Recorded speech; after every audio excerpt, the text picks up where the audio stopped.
नवी मुंबईतील घनसोली येथे माथाडी कामगारांसाठी एक मोठी आनंदाची बातमी समोर आली आहे। गोकुळाष्टमीच्या निमित्तानं युवा नेते सौरभ शिंदे प्रतिष्ठानच्या वतीनं घनसोली येथे भव्य दहीहंडी उत्सवाचं आयोजन करण्यात आलं होतं। यावेळी राज्याचे उपमुख्यमंत्री आणि नगरविकास मंत्री एकनाथ शिंदे यांनी विशेष उपस्थिती दर्शवली।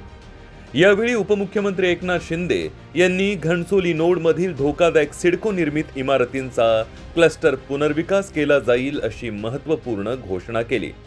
या घोषणेमुळे अनेक वर्षांपासून जुन्या आणि मोडकळीला आलेल्या इमारतींमध्ये राहणाऱ्या हजारो माथाडी कामगारांच्या कुटुंबांना दिलासा मिळालाय।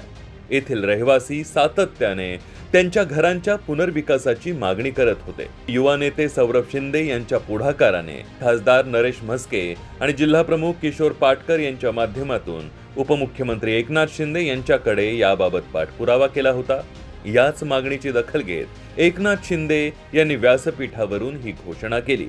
घनसोलीतील माथाडी कामगार आणि अल्प उत्पन्न गटातील रहिवाशांसाठी सिडकोने बांधलेल्या इमारती आता राहण्यायोग्य राहिलेल्या नाहीयेत।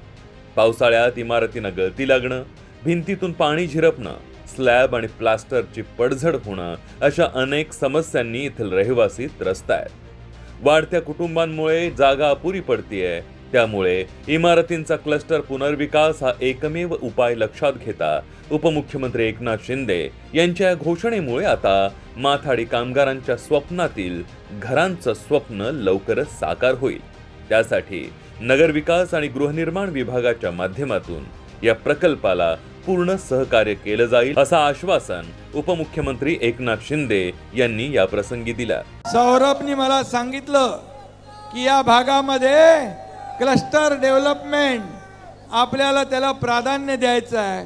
क्लस्टर मी मुख्यमंत्री असताना मंजूर केलंय, आता नगरविकास मंत्री म्हणून त्याला पुढे आपण कायम करू। गृहनिर्माण खात्याकडून या भागातल्या ज्या लोकांच्या डोक्यावर टांगती तलवार आहे ती दूर करू आणि सगळ्यांचं घरांचं स्वप्न पूर्ण करू। माथाडी कामगारांच्या वसाहती आहेत, त्याच्यामध्ये काही योजना आहेत त्याही आपण पूर्ण करू।